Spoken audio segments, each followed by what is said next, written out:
હવે આગળના સમઘટકતાથી આગળ વધીએ કે આયનીકરણ સમઘટકતા આગળ આપણે જોયું, ત્યાર પછી સવર્ગ સમઘટકતા. તો સવર્ગ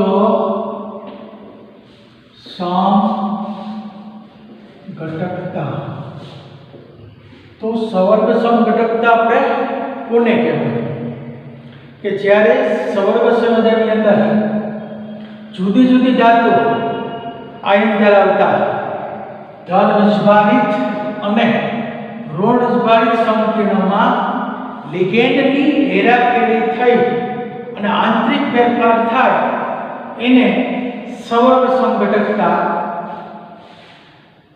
તો સવર્ગ સમઘટકતા એટલે કે સવર્ગ સંયોજનમાં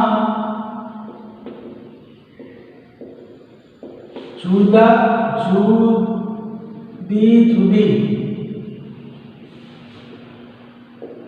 ધાતુ આયન ધરાવતા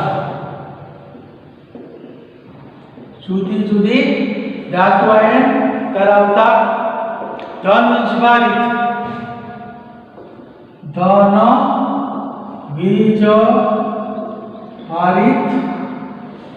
અને ઋણ વિસ્ભારિત, એટલે કે ધન વિસ્ભારિત અને ઋણ વિસ્ભારિત અને ઋણ વિસ્ભારિત સંકીર્ણમાં લિગેન્ડની ઋણ વિસ્ભારિત અને ઋણ વિસ્ભારિત સંકીર્ણમાં લિગેન્ડની હેરાફેરી થાય, લિગેન્ડની હેરફેર થઈ આંતરિક ફેરફાર થાય, આંતરિક ફેરફાર થાય તેવા સ્વરૂપને સવર્ગ સમઘટક કહેવાય.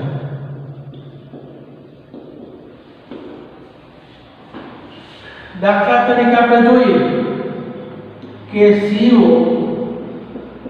NH3 અને બીજું CnCN6. અહીંયા CO ધાતુ સંકીર્ણ, અહીંયા Cr ધાતુ સંકીર્ણમાં આની અંદર NH3 લિગેન્ડ છે, અહીંયા Cn લિગેન્ડ છે. તો એમાં હેરાફેરી થઈ, તો હેરાફેરી થાય તો અહીંયા ક્રોમિયમ સાથે CH3 લિગેન્ડ જોડાઈ ગયા અને અહીંયા કોબાલ્ટ સાથે Cn લિગેન્ડ જોડાઈ ગયા. તો આ એના સ્વરૂપને આનું સવર્ગ સમઘટક કહેવાય. તો સામાન્ય રીતે અહીંયા પહેલા સ્વરૂપની અંદર CO+3 સાથે 6 NH3 ના લિગેન્ડ અને Cr+3 સાથે 6 Cn ના લિગેન્ડ જોડાઈને બંધિત થયેલા. ત્યારે એના બીજા સ્વરૂપમાં Cr+3 સાથે Cn ને બદલે NH3 ના 6 લિગેન્ડ અને CO સાથે NH3 ને બદલે Cn ના 6 લિગેન્ડ બંધિત થયેલા. તો આ સ્વરૂપને સવર્ગ સમઘટક કહેવાય, કારણ કે આ સંકીર્ણ આયનમાં ધાતુ આયન સાથે જુદા જુદા લિગેન્ડો સવર્ગથી બંધિત થયેલા હોવાથી સવર્ગ સમઘટક કહેવાય છે. તો સામાન્ય રીતે આપણે સવર્ગ સમઘટકતાની થિયરી પરીક્ષામાં કેવી રીતે લખવી એની સમજૂતી આપી કે સવર્ગ સંયોજન હોય એમાં જુદી જુદી ધાતુ, તો અહીંયા કોબાલ્ટ ધાતુ અહીંયા ક્રોમિયમ ધાતુ ધરાવતા આ ધન વીજભારિત છે અને આ ઋણ વીજભારિત સંકીર્ણ એમાં લિગેન્ડ નું થાય હેરાફેરી જ્યાં Cr સાથે Cn છે એને બદલે Cr સાથે NH3 લિગેન્ડ અહીંયા CO સાથે NH3 લિગેન્ડ છે એને બદલે CO સાથે Cn લિગેન્ડની હેરાફેરી છે આમ એક સ્વરૂપમાં જુદી જુદી ધાતુ આયન સાથે જે લિગેન્ડ છે એ સંવર્ગબંધથી બંધિત થયેલા છે તો જુદા જુદા લિગેન્ડો સંવર્ગબંધથી બંધિત થયેલા એટલે એને સંવર્ગ સમઘટક કહેવાય તો સામાન્ય રીતે આપણે આને સમજૂતી આપી શકાય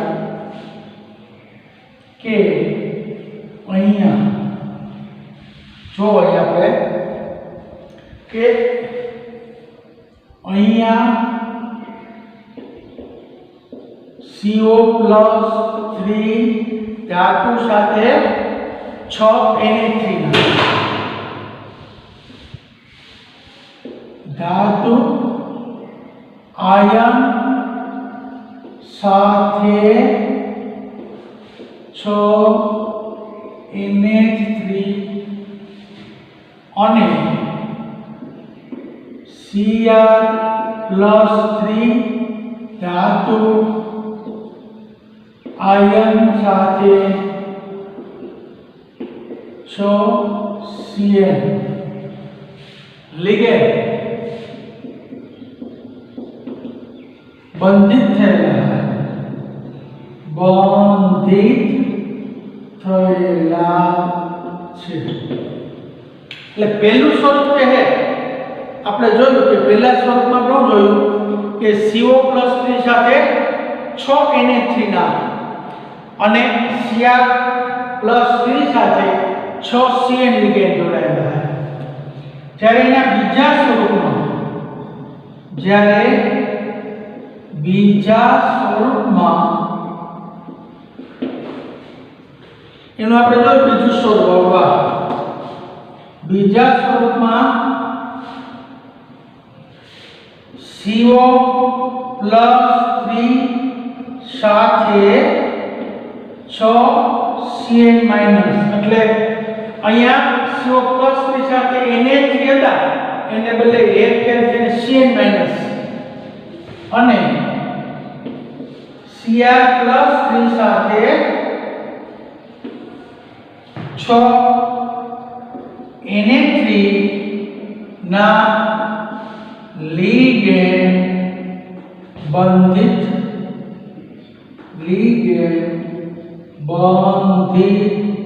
થયેલ છે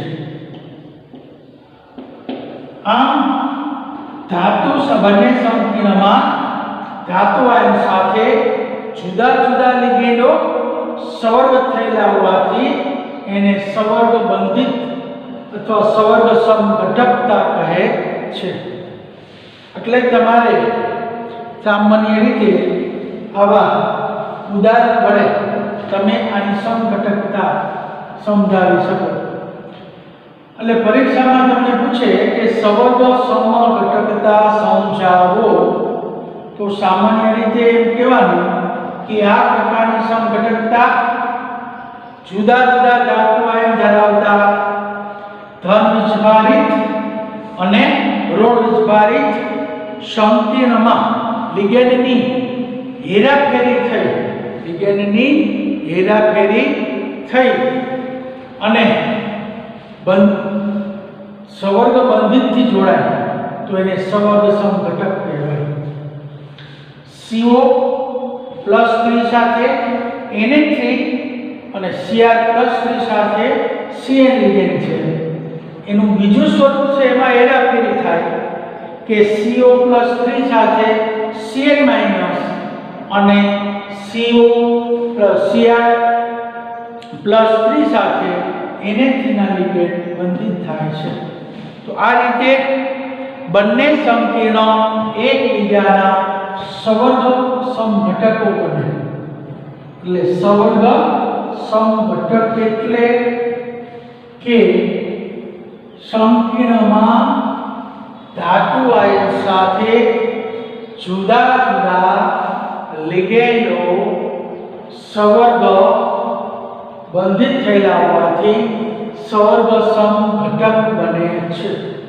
સંવર્ગ બંધિત થયેલા એટલે કે પહેલા સ્વરૂપમાં જે લિગેન્ડ હોય એ બીજા સ્વરૂપમાં હેરાફેરી થઈ જાય એટલે એનો આંતરિક ફેરફાર થાય એટલે પહેલા સ્વરૂપનું બીજું સ્વરૂપ એનો સંવર્ગ સમઘટક બને। હવે આપણે જોઈએ કે દ્રાવક સમઘટકતા। तो આપણે હવે દ્રાવક સમઘટકતા તો એનો ચોથો પ્રકાર છે।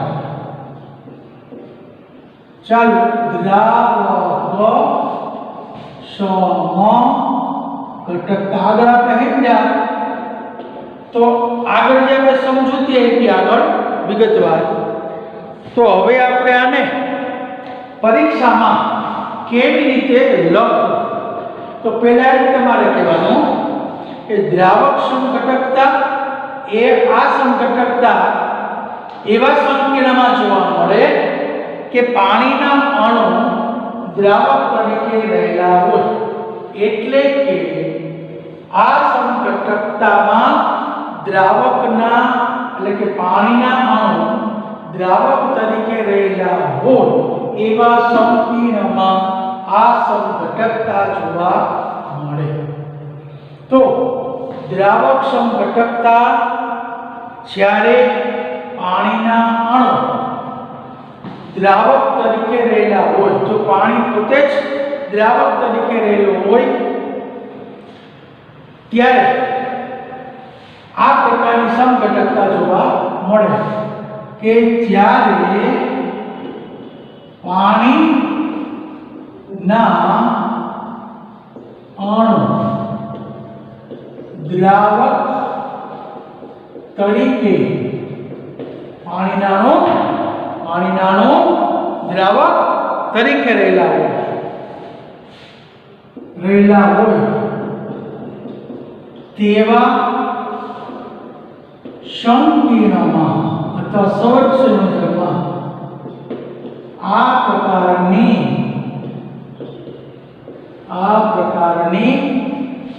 समघटकता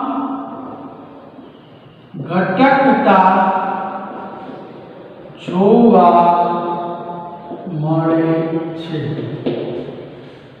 तो જ્યારે સંકીર્ણ હોય એના પાણીના અણુ એ જ દ્રાવક તરીકે જોડાયેલા હોય તો એવા જ સંકીર્ણમાં આ પ્રકારની સમઘટકતા જોવા મળે જેમાં धातु आयन साथे सीधा द्रावक धातु आयन साथे सीधा द्रावक ना अणु बंधित थયેલા હોય अथवा द्रावकना अथवा द्रावकना अणु मुक्त रहेला होय तो જ્યારે धातु साथे सीधा ज द्रावकना अणु बंधित थયેલા હોય એટલે કે જોડેલા હોય अथवा द्रावकना अणु मुक्त रहेला હોય તેને આધારે અલગ પડે છે તેના આધારે અલગ પડે છે એટલે આ સમઘટકતા એને આધારે અલગ પડે। દાખલા તરીકે CR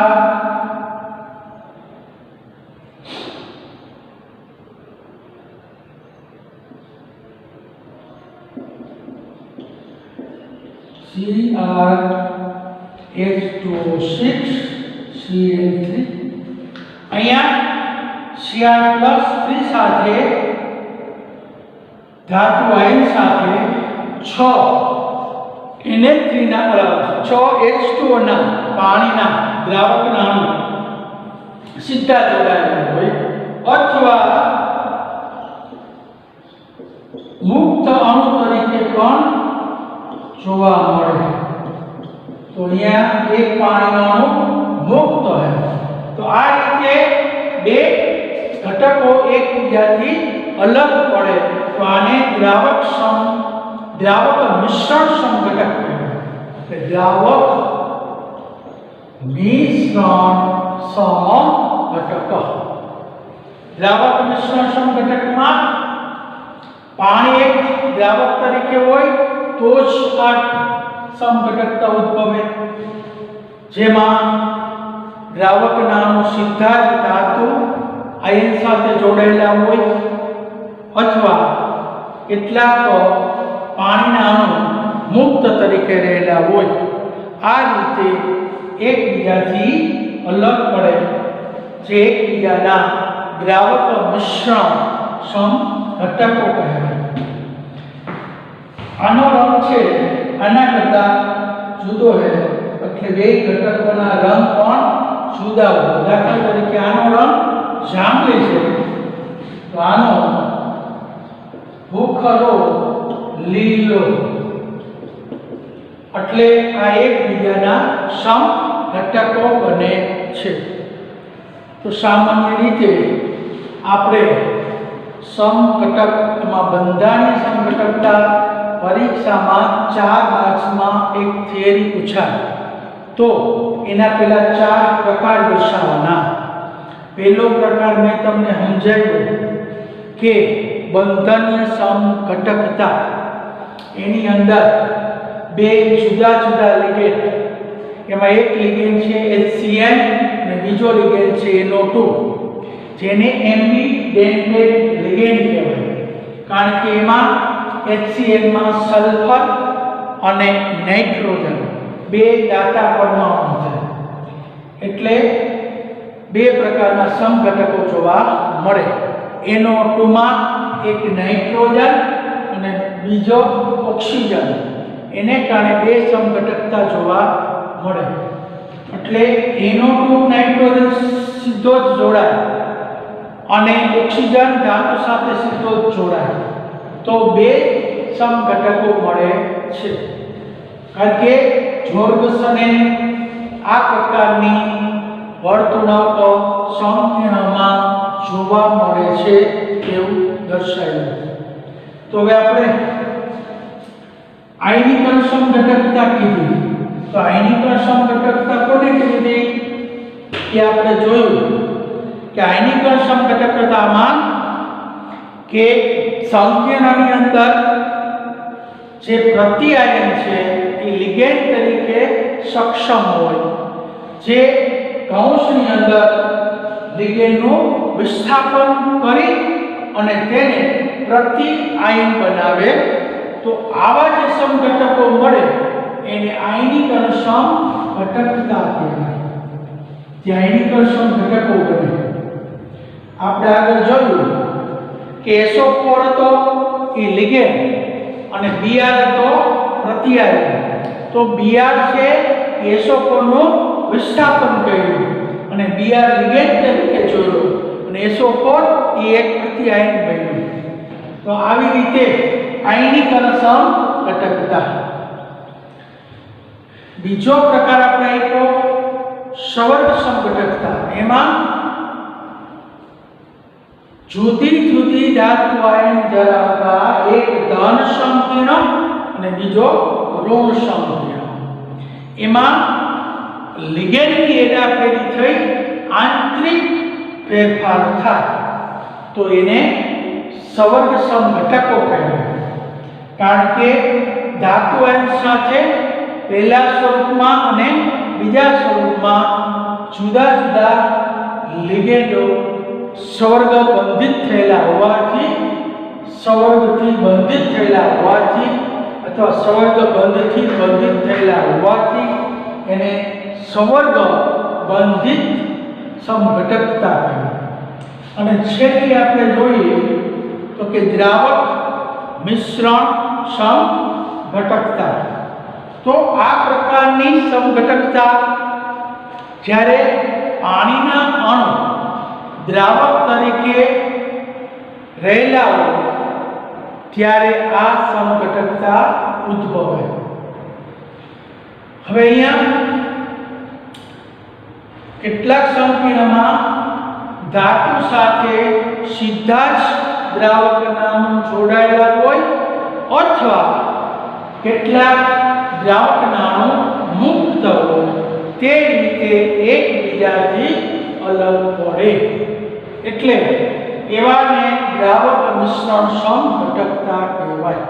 પરીક્ષામાં આનો એમસીક્યુ પણ તમને પૂછે કે આમાં કેમાં જોવા મળે સવર્ગ સમઘટકતા, કેમાં જોવા મળે આયનીકરણ સમઘટકતા, દ્રાવક મિશ્રણ સમઘટકતા અને બંધનીય સમઘટકતા।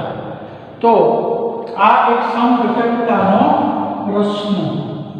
હવે આપણે જોઈએ કે સવર્ગ સંયોજનમાં જે બંધન થાય તે જુદા જુદા અભિગમો દ્વારા જોવા મળે। તો સવર્ગ સંયોજનમાં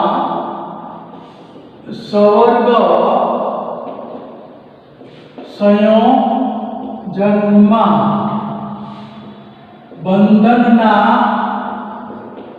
જુદા જુદા અભિગમો જણાવો। હવે સવર્ગ સંયોજન હોય એમાં જે બંધન થાય, કેવી રીતે બંધન થાય એના જુદા જુદા સિદ્ધાંત હોય। એમાંનો ચાલો વિદ્યાર્થીઓ જોઈએ કે એના જુદા જુદા 4 સિદ્ધાંત છે। એનો પહેલો સિદ્ધાંત છે સવર્ગ સંયોજનનો બંધન સિદ્ધાંત। સવર્ગ સંયોજનનો બંધન સિદ્ધાંત। બીજો સ્ફટિક ક્ષેત્ર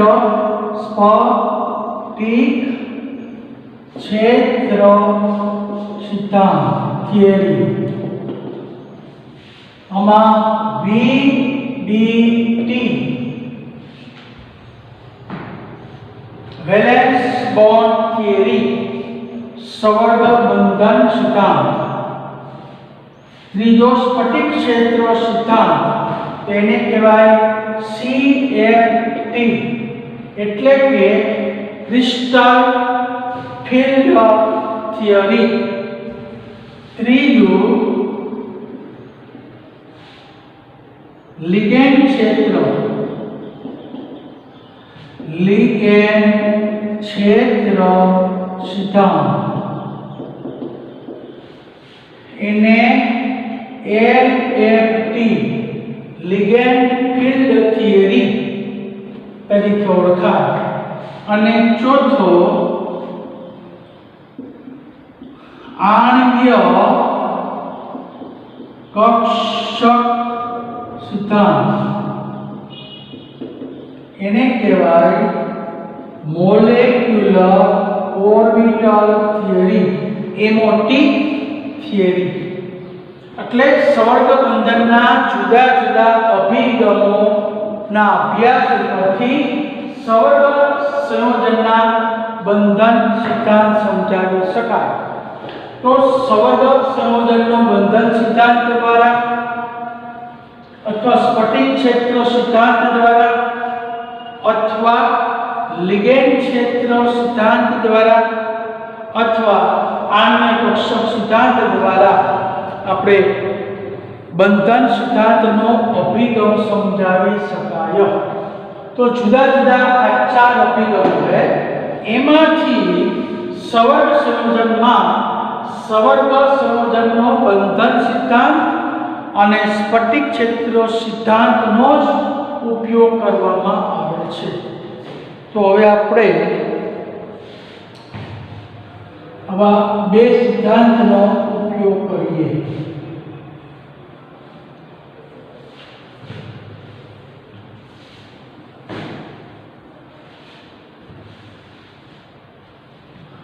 તો આની અંદર પહેલું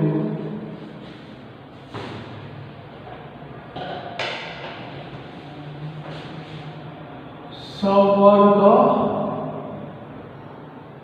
બંધન સિદ્ધાંત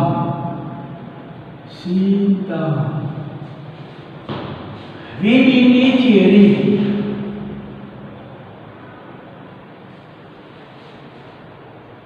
VBT theory.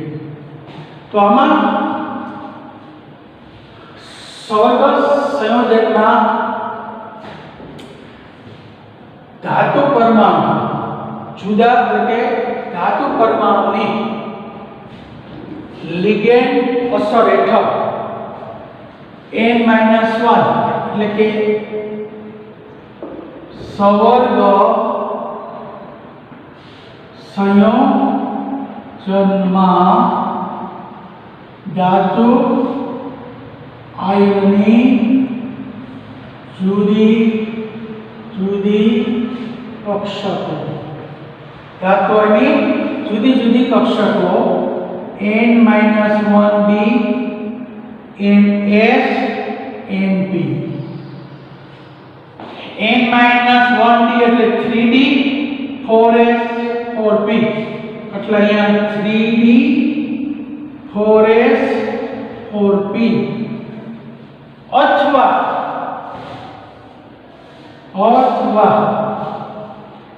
ns np nd એટલે કે 4s 4p અને 4d. જો સવર્ગ સંયોજન છે એના ધાતુ આયનની જુદી જુદી કક્ષકો કેવી તો કે 3d 4s 4p અથવા 4s 4p 4d કક્ષકો સમિશ્રિત થાય. આ બધી કક્ષકો જાય આવી કક્ષકો સમિશ્રિત થઈ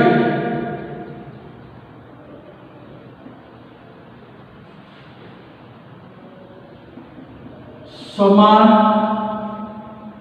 સંકૃત કક્ષકો બનાવે. એટલે સમાન ઉર્જાવાળી કક્ષકો બને એને સંકૃત કક્ષકો કહેવાય.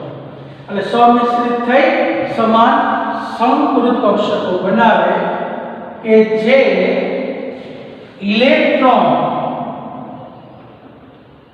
યુગ્મો ધરાવતા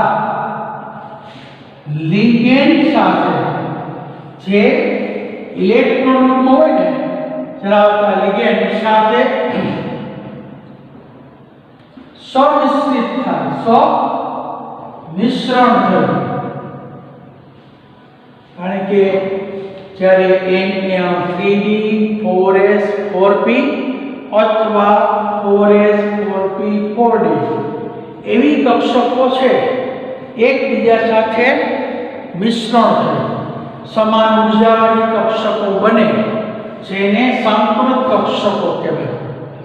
આ સંકૃત કક્ષકો જે બનાવી એવું કશે કે જે ઇલેક્ટ્રોન યુગ્મ ધરાવતા લિગેન્ડ સાથે મિશ્રણ થયું અને મિશ્રણ થઈ અષ્ટફલકીય સમચોરસ કે ચતુષ્ફલકીય ભૌમિતિક અષ્ટફલક કાં તો બનાવે કાં તો સમચોરસ બનાવે કાં તો સમચતુષ્ફલકીય ભૌમિતિક રચના ધરાવતા સંકીર્ણ બનાવે છે.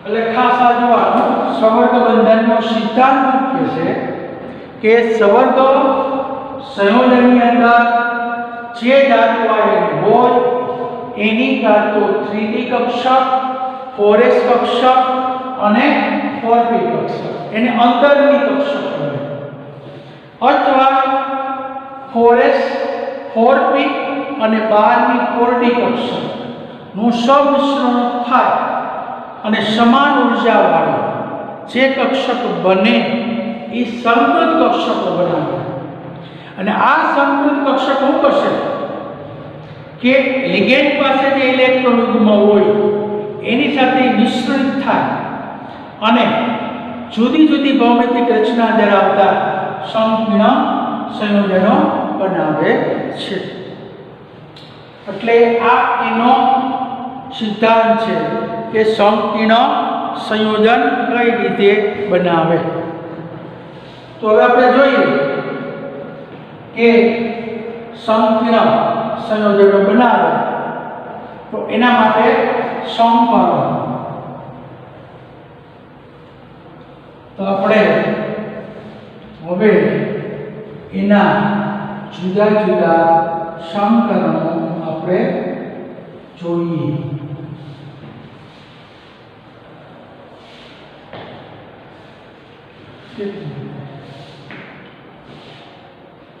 હવે આપણે સંવર્ગ સંયોજનમાં સંકરણ તો સામાન્ય રીતે sp3 સંકરણ sp3 સંકરણ જેમાં એક 4s અને 3 4p કક્ષકોનું મિશ્રણ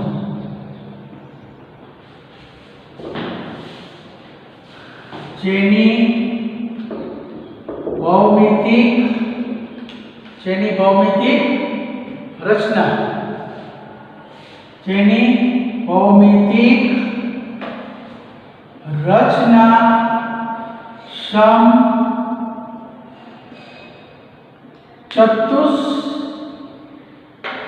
ચતુષ્ફલકીય બને એટલે ધ્યાન રાખો કે સંવર્ગ સંયોજનમાં જો સમકરણ sp3 હોય તો સંવર્ગ સંયોજનમાં ધાતુ આવેલી એક 4s અને 3 4p કક્ષકનું મિશ્રણ થાય અને એની ભૌમિતિક રચના હંમેશા સમચતુષ્ફલકીય બને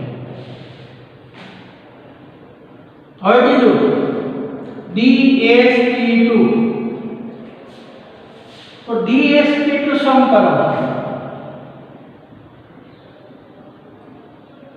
તો dsp2 માં ઉદાહરણ કે d આવે તો d માં આપણે કરી લેવાની સામાન્ય d ની અંદર 3d કક્ષક 3d કક્ષક છે એ અંદરની કક્ષક એટલે 3d એક 3d એક 4s અને 2 4p કક્ષકોનું મિશ્રણ થાય છે એટલે કે ધાતુ આયનો સંકીર્ણની અંદર એમાં એક 3D કક્ષક 3D એટલે અંદરની એક 4s કક્ષક અને 2 4p કક્ષકનું મિશ્રણ થાય છે જેની ભૌમિતિક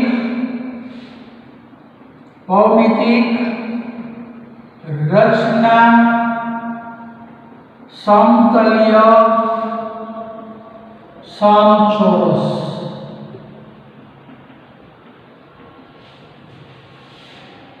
હવે જ્યારે dsp2 સમકરણ હોય ત્યારે હંમેશા યાદ રાખજો કે એની ભૌમિતિક રચના હંમેશા સમતલ્ય સમચોરસ હોય એમાં અંદરની બી કક્ષક ગોઠવાયેલું હોય એટલે આવા સંકીર્ણને આંતરિક સંકીર્ણ અથવા નીચું ભ્રમણ સંકીર્ણ કહે છે. આને બાહ્ય કક્ષકીય અથવા ઉચ્ચા ભ્રમણ સંકીર્ણ. બાહ્ય કક્ષકીય અથવા ઉચ્ચા ભ્રમણ સંકીર્ણ. આને આંતરિક કક્ષકીય અથવા નીચા ભ્રમણ સંકીર્ણ. એ જો ખાસ નોંધ કરવાનું કે આંતરિક દ્વિકક્ષકનો ઉપયોગ થાય એટલે આંતરિક કક્ષકીય અથવા નીચું ભ્રમણ અને બાહ્ય દ્વિકક્ષકનો ઉપયોગ થાય તો એને ઊંચા ભ્રમણીય એટલે કે અંદરની દ્વિકક્ષકનો ઉપયોગ ન થાય તો એનો અર્થ કે બાહ્ય કક્ષકીય અથવા ઊંચા ભ્રમણ સંકીર્ણ કહેવાય. તો ખાસ જોવાનું sp3 અને esp2. હવે નોંધ, આ બધી નોંધ કરતી આવે કે જો ધાતુ સાથે 6 લિગેન્ડ તો 6 સંવર્ગબંધથી જોડાયેલા હોય છે. 6 સંવર્ગ બંધથી લિગેન્ડ જોડાય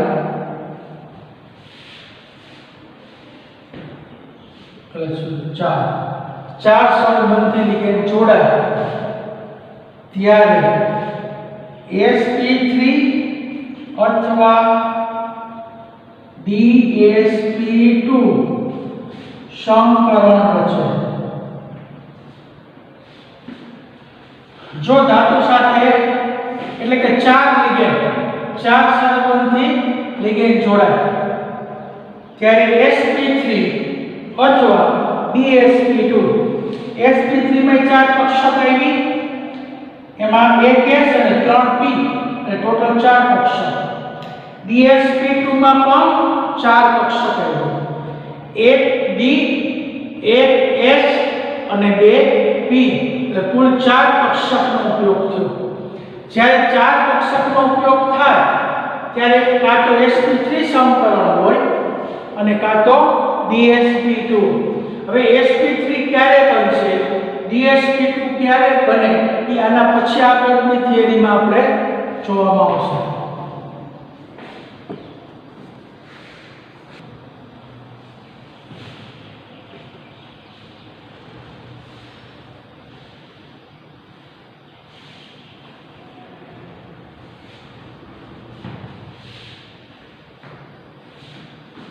હવે ડેઇલી ટેસ્ટ.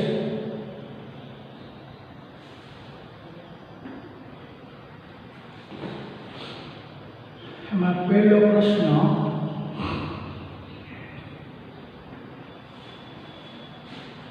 આયનીકરણ સમઘટકતાના બે ઉદાહરણ આપો.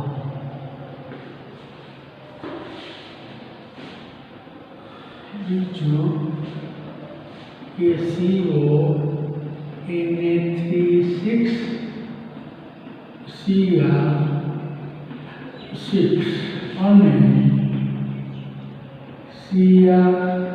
Na3 6 અને COCN6 કયા પ્રકારની સમઘટકતા છે, શા માટે? ત્રીજો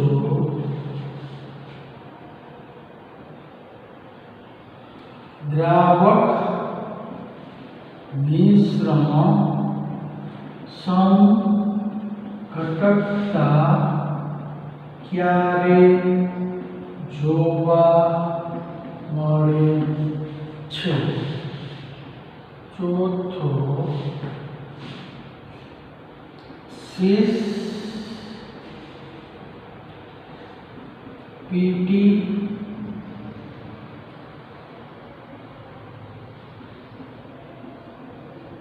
વાઇસ